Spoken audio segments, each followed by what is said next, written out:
Welcome to the Meat Dudes. I'm Evan. I'm Tyler. Ooh, today, brother, we are going to talk about... We're going to ask the question, why do people hate Wagyu beef? I don't. I know you don't. I don't either. But it's pretty funny when, talking to people at the butcher shop and online, there's a lot of just misconceptions and That is true. A lot of myths, a lot of fear. Also true. A lot of fear. And obviously not everybody hates it, but there is this weird something underlying that just freaks people out sometimes. They're not used to it. It's different. So we're going to kind of talk about today, what are the reasons why people might dislike or hate Wagyu beef, why they're saying it online. It's pretty. My mom doesn't like you to swear, and my dad is going to have to talk to you about using the word hate. Strongly dislike is what Rick Pelagi would say. Man, I'm not allowed to say hate in my house. Oh damn, dude. So. Well, they're gonna hate this one. Yeah, it's because we're gonna get deep. Oh fuck! And we're gonna talk about why people hate it, obviously, but we're also gonna show some cool examples of why it's not that expensive, how it's not that expensive, all the different cuts that we utilize, why you shouldn't be scared of it, and people are gonna freak out on TikTok when they say we're not scared of it. We're gonna read some comments that we've gotten on TikTok. It's always fun. Yeah, and just hopefully dispel some of the hate against it and some of the misconceptions. And so I'm excited. Let's hop in. Let's work against the myth. Yeah, let's work against the myth. Let's go. Okay, obviously not everybody hates it. Not everybody hates it, but they get fired up. I mean, how many times have you been at the butcher shop where you're talking to somebody and they're showing them some New Yorks and you're like, hey, we also got these amazing Wagyu flanks right here. And they go, oh, I can't even look at that. I can't do that. Well, look at that marbling though. Yeah, looks cool. They don't even look at the price. They just right out the gate. They've just heard that it's either $300-$500 a pound, right? And they can't deal with it, right? Like, how many times has that happened? Like a lot, all the time, a lot, right? And we have I think we have a very educated, educated consumers that come into our butcher shop. For sure. Yeah. And still people really, they think automatically, I can't afford it. I'm not even going. I don't know how to cook it. I don't know how to cook it. That's that happens the thing. So much too. Right. And so let's ask ourselves why do people hate Wagyu beef? Well, one reason why that we see a lot is because it's a higher cost. Right? Mm-hmm. I mean, it is. It's a superior product. Mm-hmm. So it costs more to raise this animal. Instead of commodity beef slaughtering their cows at 16 to 18 months sometimes, where Wagyu beef usually slaughters at 30 to 35 months. So it takes a lot longer to actually get that product and the feed. I mean, how much is feed? We just met with all those farmers, right? It's ridiculous. That's the number one thing. Right. They're like, every single day it costs this much to feed a cow. And they're like, oh, and like they have it broken down by the meal and everything, because you have to know that I have to be able to raise and slaughter this cow by this time to make a profit, right? For sure. So obviously the higher cost you think having kids is expensive? Oh man, try raising cattle, man. Well, the higher cost, it can be off-putting to some people. But what about we talk about the the New Yorks and the ribeyes and the tenderloins, right? Like the Hollywoods. The Hollywoods. So if you wanted to get a 3-pound full blood bone in Wagyu ribeye, yes, it's expensive. That's going to be very expensive. So is a really nice prime. So it's a nice prime ribeye. Exactly. I mean, yes. What about an 8-ounce skirt steak, 100% full blood? No, it's like $25, $28. Right? Or zabuton. I was just talking to somebody on the phone. Plus, delectable. Right? This guy down in Texas who we're going to have on the podcast, and he was like, oh, zabuton's my favorite cut out of the animal. I'm like, Doug, us too. Like, there's no such thing as zabuton. So it exists in Texas too. But it's funny that, yes, there's a higher cost associated with it, but you're eating it for the experience, and there's so many different cuts that people don't talk about, that aren't the Hollywood cuts that we have in the butcher shop that are not that expensive, $20 to $30 to $35 for an amazing steak experience, and also a good sized portion. Yeah, right. It's not just like a 2-ounce chunk of A5 for $50. Right. No, exactly. This is a good sized steak, good sized portion, crazy good value. Yeah. And the flavor is going to be fucking unbelievable. Well, it's the same thing as, getting king salmon, fresh king salmon versus Atlantic, farm raised salmon. Mm-hmm. Yeah. The king salmon is going to be a little bit more expensive. But man, you're going to taste the difference. You're going to taste the difference. 1,000%. It's going to be outstanding. What about another reason why people might hate Wagyu beef is the richness. It's just too rich, man. It's too rich. Oh, I don't like that. Well, yeah. I mean, there's so many different levels of Wagyu and what we're talking about, right? Yeah. A5, yeah.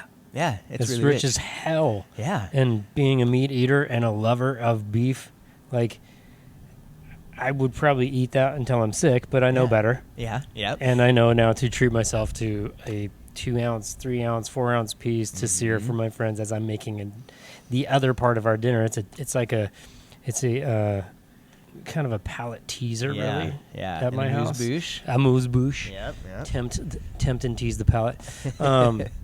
You can't eat that much, dude. Like, come on. But, as we've traveled across this land of Wagyu that we're talking about, we've tasted all of it.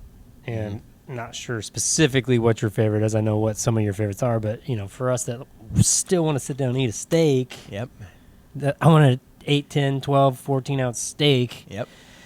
It's got to be an F1 cross. Yeah. It has to be a 50-50 Angus or a purebred, something that, even a purebred is pretty fatty and delectable and like rich and like it's up there. Yeah, and we'll go down. We have our Wagyu, our levels of Wagyu beef richness chart. The richness chart that we're going to go over after this here too. But you're right. I mean, it has a higher fat content. It has more marbling. But when you go to the store and you're looking at choice or prime steaks, most people are still looking for that marbling, right? You're looking for great marbling. So this has that great marbling that most of us are looking for. Now, if you only like grass-fed super lean beef, that's fine. I like that stuff too. I think it's awesome. But also, you can like both. You can like rich. You can like lean. It's totally fine. But yes, it's going to be more rich than a choice or a grass-fed steak. It is. And going down that avenue of what you just said, there are so many lean cuts in the animal. If you are a lean eater, there's so many cuts in a Wagyu animal that are still going to be under that umbrella of lean. Yeah. But it's the intermuscular fat, and the flavor is going to be completely different. The flavor, yes. So different. Yes. Like a tenderloin, right? Tenderloin technically isn't the most rich. It's not. It's lean as hell. It's lean, but you get a nice full blood tenderloin. Where's that going to fall in the richness level? Oh, buddy. It's going to be kind of in the middle. Probably right in the middle. Right in the middle, right? Smack dab. Yeah. And so another one. That's music to my ears. Yeah, dude, I know. Full blood tenderloin. Yeah, dude. We've been doing when you cut that one A5 full blood or A5 Wagyu and split it like that. Oh my God, that was one of the craziest things. I love that photo. Maybe we'll have to throw that photo up here.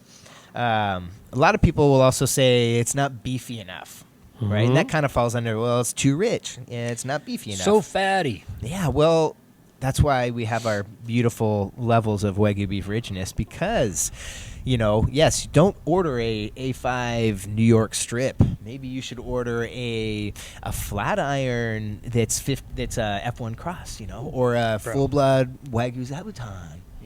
Solid. Yeah, right in there. You're gonna taste the beef, and it's not gonna be overly rich, but it's gonna be amazing flavor. So another reason why people would hate Wagyu beef is those health concerns. Eating that red meat and that fat is super bad for you, Tyler. So much fat. Yeah. Here we go. Yep. Well, why you gotta poke a sleeping bear? Hey. What are the health benefits? Dude, the health benefits are so huge. They're so huge. Yeah. And people look at me all the time at the counter, I'm like, oh, that's a good one. Burp, got me. What? Like, no, it's actually really good for you. It's actually the healthy for not healthier than you would think that. Everything in moderation. Absolutely. That's life. That's right? what I'm trying to say. That's life. But if you are going to decide to eat beef more often than regular people tell you should buy the good beef. Yes. Because the intermuscular fat is what we're talking about here, not the outside fat, right? So on the Angus cow and the Holsteins and the whatevers in the United States, all that fat is outer muscular, right? So it's an insulator and a protector of the muscle. Okay. Just like humans, we have our my little beer chub back here. Yeah. Protects my kidneys. Yes. Right? Yeah. That's what that is. So when you look at when we went to the ranch, say at Bar R, you look at those cattle and they look like freaking athletes, dude. Like right? their muscles are just like defined and they're structured. You think like, oh, there must be some big fat ass cow sitting out in the pasture. Right? Not, dude. It looks like it's crazy. So what happens is that genetic structure of that animal, the fat is intermuscular versus outside the muscle. And I don't know, I'm not the science guy that we talk to those people, but what happens is that fat itself is super high in the good omegas. Yep. Right. 3s and 9s. 3s and 9s. Yeah. Super low in the 6. 6 is bad for you, everybody. And then it's really high in oleic acid, which is very good for your intestines, for your hair, for your skin, for your. It's got so many health benefits that I would rather cook everything at my house in Wagyu beef tallow. Wow. I would everything versus avocado oil versus coconut oil versus all the oils that everybody thinks out there, lower saturated fat, blah blah blah blah blah. No, yeah, you're right. Lowering cholesterol, that fat is better for you and lowering cholesterol than chicken and fish. People are like, "Oh, you're straight bullshit me." I'm like, "No, I'm not." No, it's got the better heart healthy fats found in olive oil and salmon. Yeah, you're right. That's crazy. But obviously everything in moderation. But also the nutrients in beef. It's so freaking good for your body. Good for your body. Minerals, vitamins and minerals. And also, not just Wagyu, but well raised, well farmed and grazed, well grazed beef. It's so good for you. It's natural. It's what we should be eating. Yeah. So health concerns, if you're going to eat A5 every single night, which has a lot of fat in there, that's probably not great for you. I wouldn't do that. I usually eat it on the side of my caviar. And you're a fancy guy. But, I mean, that's what, there's different levels. So, you can have the A5, have those good fats, but probably not 365 days out of the year, just like anything, right? Right. Just like anything. You're not going to do that. So, another reason, we get this a lot, why people hate Wagyu beef, just that perceived hype, right? Like, you think it's either... I mean, to me, I feel like people out there think it's $300 a pound or it's fake. It's not real. That's not real. You're scamming me, bro. That's bullshit. I love the American. There's no such thing as there's no such thing as American Wagyu. Yes, it all comes from Japan. It means Japanese cattle. We understand that, but they have to differentiate between the A5 marbling versus like a full blood that's raised in the United States, because they are raised differently. So there's no question about that. There's no such thing as Australian Wagyu either. Well, I know, right? Don't tell that to the Australians that come in here, because, man, they love it.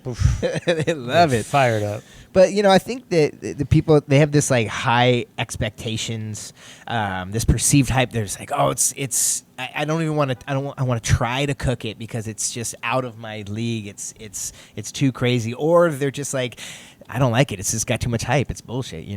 That's how a lot of people feel, right? I don't get it. It's sold out, right? It's too cool. I don't need that. I want my American beef. Well, a lot of it's raised in America, and a lot of it's crossed with Angus beef. So yes, there's a lot of hype to it, but you know what? It's just marketing, and we'll teach you how to cook it. Absolutely. Pretty easy. I think the availability portion about that too, it's not available everywhere, so you don't see it everywhere. You don't see it in all your supermarkets. You don't see it in certain places in the United States. We're finding a lot of Wagyu farms all around the U.S. that we started talking to. So we know it's there, but we talk to people comment from Wyoming that talk about how there's no Wagyu beef, and I'm literally talking to another farmer that raises Wagyu cattle in Wyoming.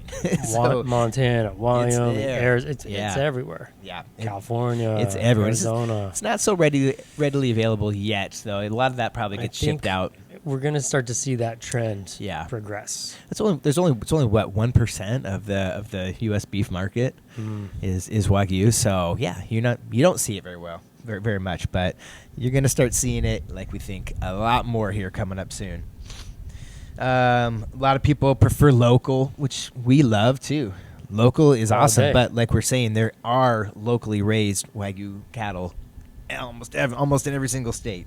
So you can other than bringing stuff in from Japan that we get or Australia, rarely. Yeah. And our farm in California. Yep. Masami. Yeah. It's beautiful. Pacific Rogue, Oregon. I would call that local. That is Pacific Northwest local. Yeah, Pacific Northwest. It doesn't have to be from the state of Washington for me. It doesn't. Okay. I would even kind of throw in Idaho, Montana, Wyoming, Northern California into our little junction of locality. A little Mountain West, Yeah. Also, people are I think a lot of people might be scared to try new things. And they look at that as something that's I'm a little bit hesitant because I've had this my whole life. It's fine. Right? It's Angus. All I want is Angus. I was raised. But if you get out there and you try this stuff, I mean, I don't think there's one person that we've sold it to that come back and said, you know what, I just prefer you suckers. Yeah, I prefer my Angus. And Angus is great, but it's a different. It's a different For those of us out there that are listening to this podcast, think about the first time you had a super fancy steak night or whatever, and you had your first real prime piece of beef versus the choice or commodity that you've been used to getting. Totally.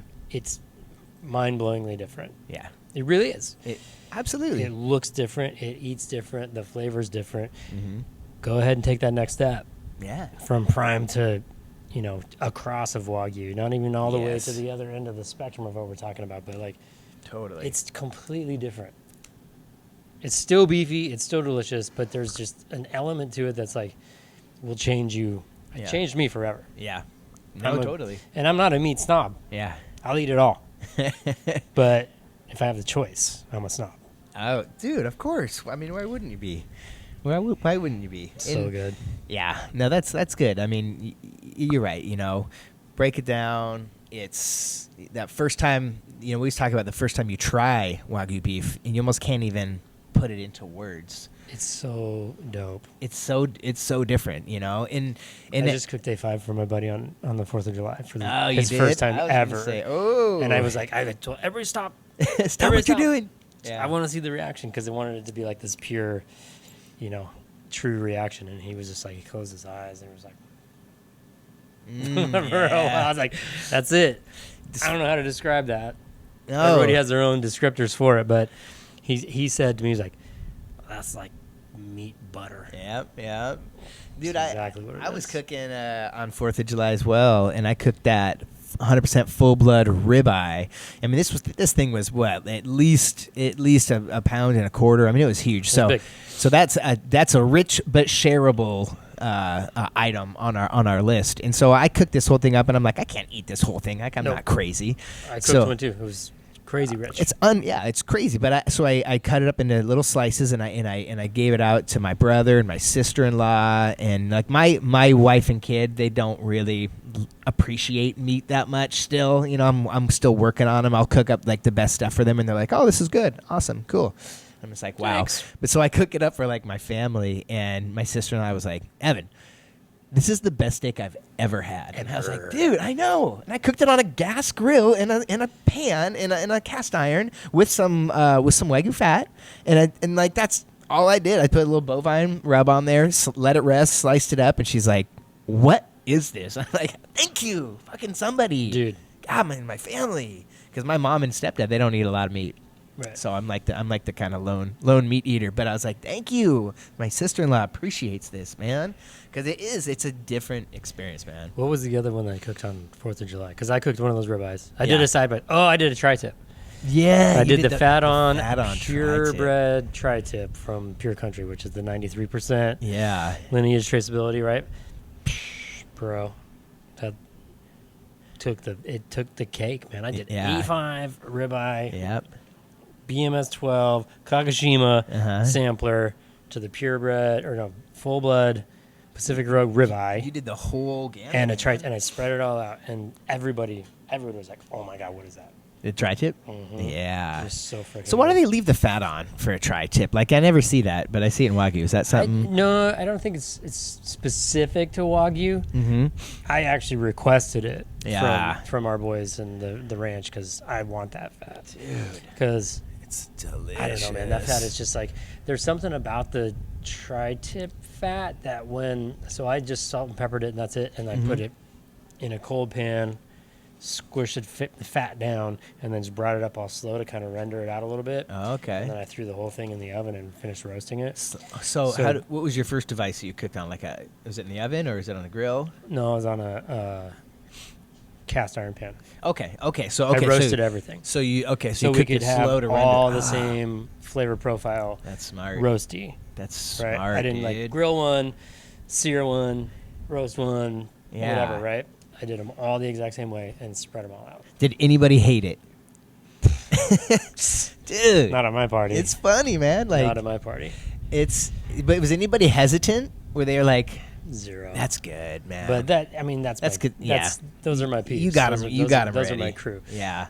You got them all hyped up, man. But my homie Delvin was like, he's a super fit guy and Yeah, like us. very Yeah. just like that. Yeah, he's huge guns. But he doesn't get crazy about meat like we do. He's very health centric. He's all about the lean meats Yeah. and the fishes and the chickens. And I was just like telling him the whole story, Dude, like, right? this is good for us, bro. Yes. That's why I was surprised about my sister-in-law too. She's the same way. I was like, I don't know if she eats meat because she's very healthy, and she's like, oh, best thing ever. so good, so good. Oh my gosh, I love it. So, I want to get into reading some comments and commenting this on is some my of the favorite. comments because Let's talk about the comments. This is where we got, I think, the idea to talk about why people hate Wagyu beef, because we're having just a nice, fun, chill podcast talking about Wagyu. Why people, maybe why would somebody be scared to try it? Gosh darn elitist. And people just went crazy on it, and it's so funny to me, some of these comments, and I'm just like, did you guys? I mean, obviously they didn't listen to the podcast, right? They just took a clip and you saying one thing or me saying one thing, and then they write a crazy comment, because that's how the world is. But I think it's funny, and I want to just address it, and I we can kind of sometimes talk say about things that people don't like. You just yeah, no, you just read the headline and comment. Yeah. So one of my favorite ones right here, American Wagyu is a scam. How is it? How is that a scam? First of all, like these rich farmers just fucking scamming all of us and just taking all the profits, bro.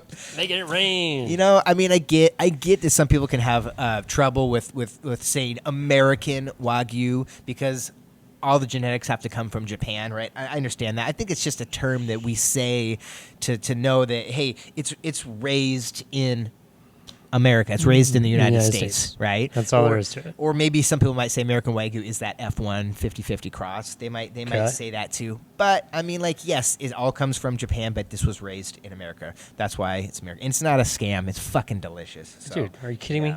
It's a scam. It's a scam. No such thing. Another one, people I could never spend that much.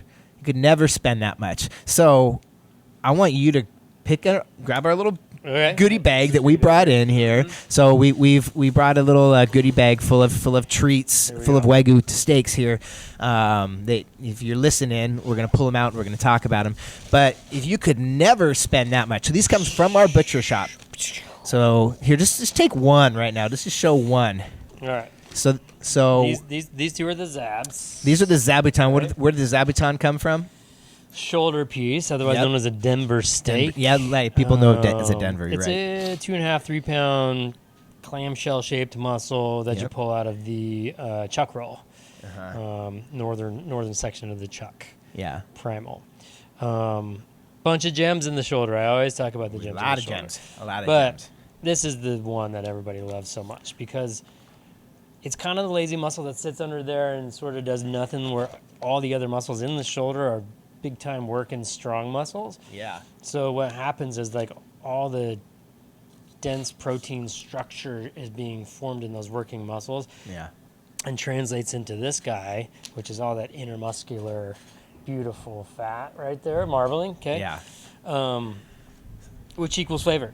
And so, what are we looking at right here? This is a zabuton, and how much is this? Does this one weigh that we're holding up right here?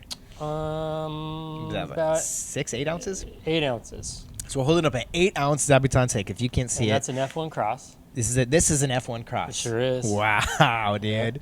So this is it's crazy marbled. I mean, it looks like it's probably, what, 70-30, 75? Probably 70-30. Yeah, around 70-30 meat to fat here. Beautifully marbled, beautiful white streaks all the way through. Yep.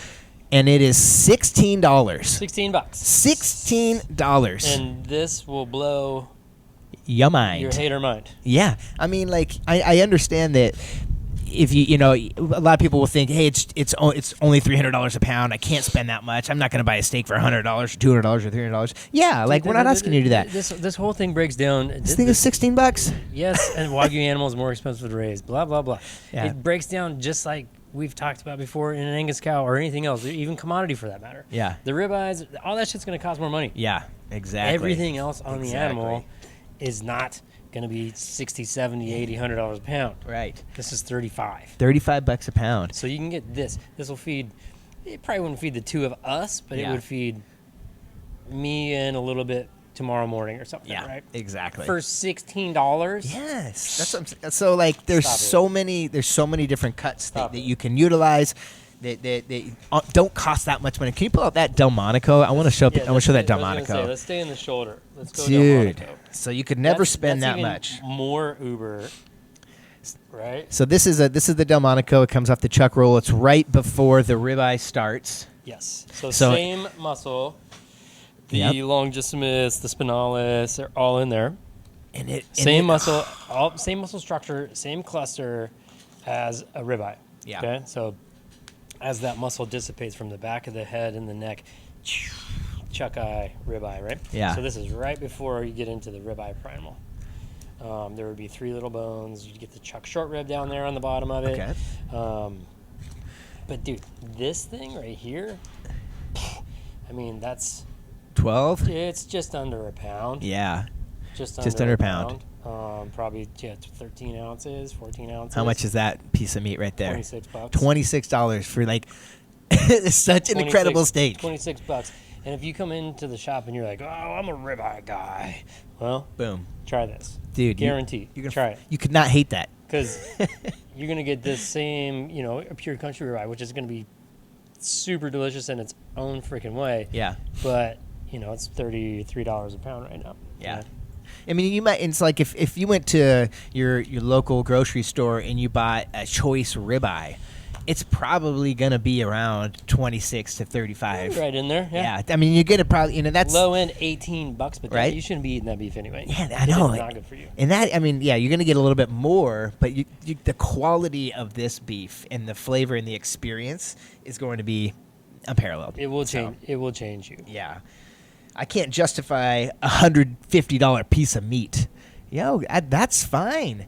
I mean, well, don't order a tomahawk steak because shit, that's what they're going for now. I mean, beef prices in general are going up. 3-pound bone-in ribeye. That's what you're gonna get from a nice, a good, well-raised cattle. That's what you're gonna get, prime to Wagyu.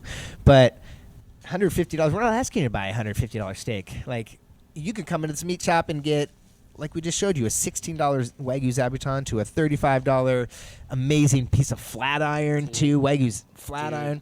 Look at this too. Dude. Let's pull this. So this is Pure Tyler country. just pulled out a New York strip that is what? Pure country. Wagyu. Purebred. Yeah, it's purebred. So 93% lineage. This has been a process in the making at Pure Country. Yes, we love Pure Country. We were some of the first people to actually get it and try it. Yeah. And like I said, I did that Pure Country fat on tri-tip, or the purebred fat on tri-tip for 4th of July. That's the exact same thing as this. Like, look at this. Look at that marbleization in this New York. So that's 93% Wagyu genetics. Bang. And this will completely blow your mind. And it's not even the intermuscular fat; it's the exterior fat too, which is different. It is. So and it's like you can just feel it. This is ice cold and it's squishier, melty. Yes.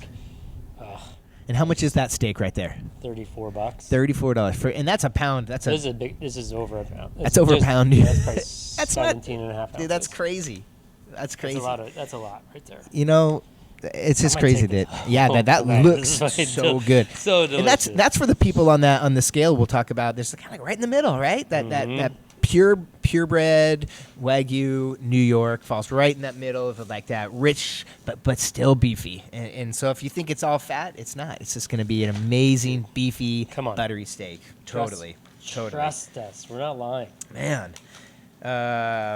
Just some elite dudes thinking people are scared of Wagyu. Yeah. Well, I mean, if you heard all the comments, you would fucking think people were scared of it too. And we know you're not scared of it, motherfucker, but, like, give it a shot. Give it a shot. Really elite, wouldn't I be driving like a Porsche or something? Yeah, man. That is your... That's elite. That's your... We are meat rich, though. Let's not... We are meat. We own butcher shops and restaurants. We get a lot of meat. Okay, we know we're meat rich, and that's why we have this... That's why you can, do your little spread and on 4th of July. I totally understand that. But you can also walk in here, grab that $16 Zabuton and blow your mind that night, man. So that's... Dude, it's crazy. It's crazy. Another one of my other favorite comments. God, I'm just looking at this. Only suckers buy it. Like it's such a scam, right? It's just such a scam. That's Legit, me. no meat. Well, yeah, if you're looking at an A5 ribeye, there's not a lot of meat. It's probably 60 to 65% fat to meat. Maybe even 70-30 fat to meat. It's up there. So don't buy that. So don't buy that. And I think now might be a good time to go over our scale, our levels of Wagyu beef richness scale here. And I'm going to have Alex put this up on the screen. I was going to say, where can you find that? Let's try to... This Yeah. is something that we're working on, too. It's not finished. No, it's not finished, but it's... We're going to continue traveling down this scale, right? Yeah, This is our March Madness bracket of Wagyu. Eventually, I want to get every single cut on here. Yeah. So what we're talking about here is we're talking about the richest to the beefy and slightly rich. So there's 5 different levels that we've come up with. One is called decadent, only a few bites. The next one's called rich but shareable. Rich but beefy. Beefy and rich. Beefy and slightly rich. Okay. So we have 5 different levels of people, so people don't think that we're only talking about A5 Wagyu beef, right? So at the top of the list, we have decadent, only a few bites. And there's really only a couple of them that really fall under that. But you see it all the time because it's a Hollywood cut, right? So the A5 Wagyu ribeye, straight from Japan, the A5 Wagyu New York. Straight. Those two, you can't even tell the difference between those two because they're just... They look exactly the They same. look exactly the same. It looks like white meat butter.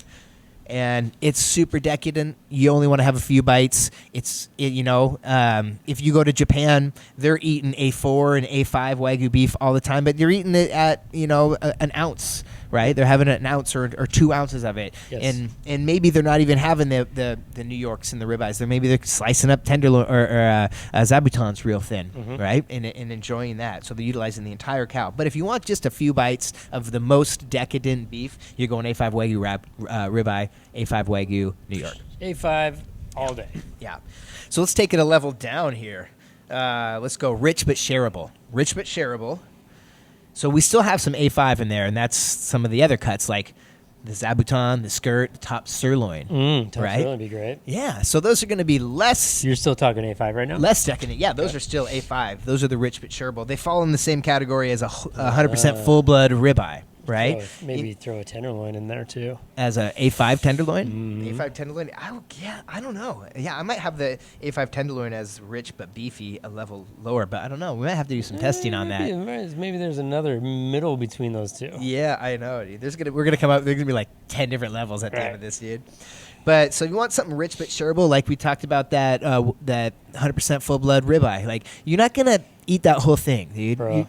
That's crazy. Bro. But it's amazing to share. It's you get a 16-ounce amazing ribeye. You cut it. You share it with 4 people. You're all going to be super happy. So yummy. So that A5 Wagyu Zabuton, A5 Wagyu Skirt, A5 Wagyu Top Sirloin. Some of the non-Hollywoods are probably going to be in that same level, right? Along with the 100% full blood New York, because the ribeyes in New York's when you get up to those high levels, they're pretty rich. Purebred or full blood? I'm saying full blood. Yeah. So now if you go down one more level, we got rich but beefy. Here we go. So this is kind of right in the middle where, now we're talking purebred. like 100% full-blood Delmonico. I said purebred ribeye in New York, right in that middle section. So it's not going to be – it's still going to be rich and gorgeous, but you're going to also have some beef, Purebred, dude. I love it. I even had a 100% full-blood Zab in that rich but beefy. So in the same vein. I think so, for sure. You think that might go lower? I like it right there. Okay. So under the rich but beefy, we have beefy and rich, level 4. So here you're going to see a lot more meat. You're going to see it's going to look like super, like really nicely marbled, super prime. Super prime. Over the top prime. So I have purebred Wagyu Zab in that one. I've got purebred Skirt and Bavette. I have 100% full blood flank. Flank. I want to throw a flank in there. I was like, where's the flank? Yeah, that's in the beefy and rich. Love it. And then in the beefy and rich, I have a F1 Cross Wagyu ribeye. So in that same, so it's not right, because it's not so beefy. It's 50-50. Golden. And it's still, I don't know, that F1 Cross might sneak up into that next level, or might be in between the 3 and the 4. But I'm putting it at level 4 now. And then the last one, beefy and slightly rich. So that's where we have our F1 Cross New Yorks, F1 Cross Picanha, kind of put that in there too, right? F1 Cross Flank, because we love that F1 Cross Flank. Love it. And then I put 100% full blood tenderloin in that. And that might be, I don't know. That might be too low. There's gonna be in between there too. I might have to put that in between, but there's gonna be like 10 levels. Yeah, we're gonna keep adjusting, but hopefully, we'll get Alex to put this on the screen so people can see it. But what we're trying to do here is show you that if you want something super rich, you go for that A5. But if you want something that has that beefiness to it too, there's so many options, So we're gonna publish this and probably get mass critiques on it. I can't wait. Yeah, but I think it's gonna be fun, man. I think it's gonna be fun to do. Like open rapport. Yeah. Yes, please critique, but don't hate. Let's do it. Let's critique. We can critique nicely. We can have a discussion. Dude. How about this comment? It's just a fad. Oh, yeah. Well, it's pretty much the... Does that mean it's going to go away at some point? Yeah, I don't think so. It's not like fucking roller hockey or anything. It's fucking the best beef in the world. It's checkered vans, bro. Yeah, dude. It's not going anywhere. It's like saying that like fine wine is just a fad, Nah. That's what we compare it to, really, right? Fine wine, the way where it's grown. Yeah. Dude, it's just a scam, not worth the money. Just a scam, you scammer. I would say it's not a scam, it's genetics. And then this guy goes, totally a scam, and you're falling for it. I've tried it, and it's not worth the money. Okay, well, have you? I mean, like, I'm sure, Maybe you got scammed. Yeah, maybe somebody said, hey, try this Wagyu. Bro, that's a good point, right? Because there's a lot of fake bullshit out there. Sure enough, the Kobe beef burgers is a big thing. I was at Applebee's the other day and got a Kobe beef burger. Like, come on. And there's different levels, right? Like, what if somebody has a 10% Wagyu cattle, and they're selling it as Wagyu beef, I mean, there's probably a lot of bullshit out there that hasn't been approved by the Wagyu Association. And that's what I was just gonna say. Like, it's all traceable. On and look at the American Wagyu Association. Yep. And see what they have done for this industry. Yeah. And it is legit broken down. And over my head, some of the stuff. Oh, dude, it's so scientific and beautiful. We love it. We love crazy. it. So what if somebody was to walk into a butcher shop and they didn't know the butcher, they've never been there before, they want to try Wagyu beef, they see it in the case, what's a good question they should ask the butcher to kind of maybe understand if it is real Wagyu, if the butcher knows what they're talking about? I think it just goes all the way back to when we started talking about this and know your butcher. Yep. And ask the questions. Like it doesn't matter if like it's where does it Angus come or from? Whatever. Where does it come from? Have you been do you know the farmer? Yeah. Have you been to this ranch? Yeah. Have you seen these animals? Yeah. No, I just order it from the guy, and they drop a box on the back door. Yeah. And I put it, I cut some steaks and put it in the case. Yeah. Your butcher will be like, oh yeah, Jim Riley is an old friend of mine, and we grew up together, and he grows right For real, dude. whatever. That's For what real. it should be. Yeah, that's exactly. Or hey, check this out. They I got should- this traceability They chart from should American Wagyu tell Association. you this story, Yeah. right? Yeah. Like, we're so lucky to be able to tell the story of Pure Country. Yeah. We are. Exactly. It's unbelievable. And Bar Pacific R, Rogue, and and Pacific Bar R, Rogue, and all those guys, man. All the ranches that we use. Sami. Dude, Yeah. we're very privileged to actually get to talk to these people in Yeah. person. It's not even like call and leave a message. But it's because we care about knowing where our product comes from, so then we can, so you don't get scammed. So you're not buying a $300 piece of meat and then go home and go, this is kind of shitty. They didn't tell me how to cook it. I fucked it up. It doesn't taste good. Like, we want people to be able to enjoy it. And it's like going to a nice wine shop and then asking the guy, hey, where does this wine come from? I don't know. I just ordered it. Well, you gotta kind of understand the story. I wouldn't buy that bottle. I'd Right. say, okay, let me go to a different fucking wine shop. Over here in the Pacific Northwest, it's about beer too. Beer? Where these You're hops right, come man. from, and It- what's the process, and where are the Right. grains, and were they locally raised and sustainable, and blah blah blah. It means a lot. It means a lot to us. Dude, it means a lot. That's why we care. That's why you shouldn't hate Wagyu beef. Don't hate it, And if you do, leave a comment, because I wanna read the comments and more. make sure it's in caps. a lot of them are in caps. So man. mad. Why are you yelling? I mean, I don't know. I feel like people have been scammed. They probably have been scammed. They've gone to Applebee's and gotten the True Kobe enough. beef burger, True right? enough, true and they're enough. like, this is bullshit. Doesn't True taste. Well, yeah. I mean, And that's no. why, Consider and the that's why source. we're doing what we're doing, Yeah. Keep educating. right?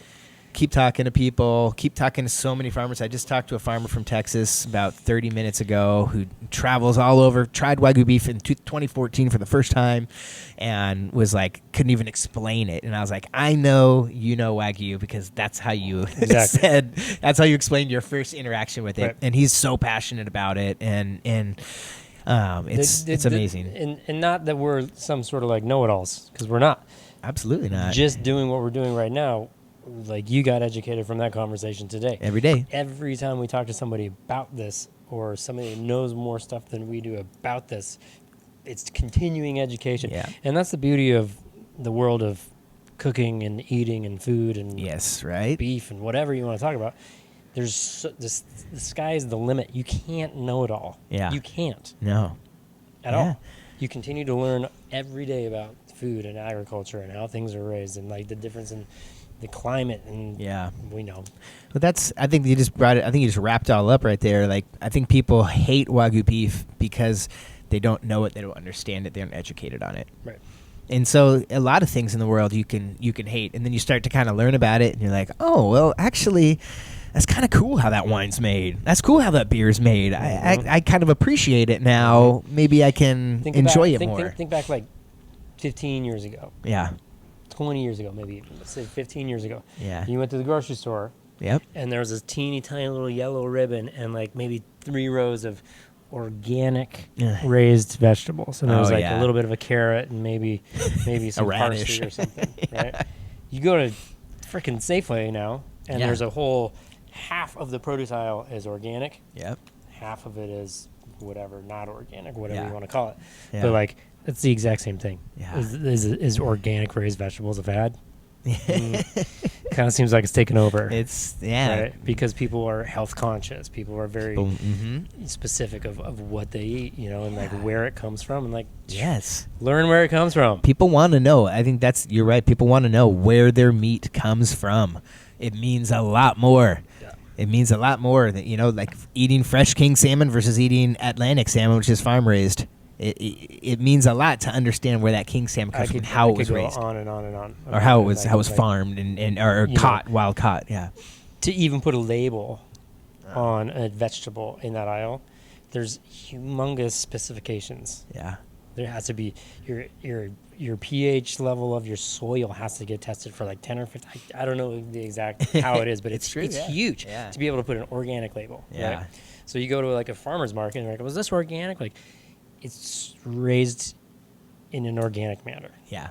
I can't tell you that because I don't have enough money for the USDA to come and put a stamp on my vegetable. Yeah, exactly. Right. So that's what I love about Wagyu right now is it's regulated, but it's not over-regulated as far as big beef yet, right? Like they haven't come in and gotten it yet, you know. Right. They're still working on Big Beef's still working on fake lab meat right now. That's their big project. So they're like, no, Wagyu's not that big, but lab meat, let's fucking get into that. Wait to not eat that. That should be a whole podcast next, man. But we won't get off on that. Man. We're gonna get some comments on that one for sure. Good. I hope so, man. I hope so. Well, I think we learned why people hate Wagyu beef.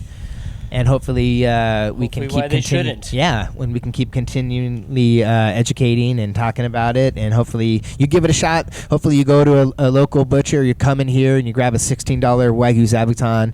It could change your life. So, with that being said, we got to open this restaurant, man. Yeah, we got things to do. Yeah, so let's get it. Let's sign it off for the Meat Dudes. I'm Evan. Tyler. Let's freaking go.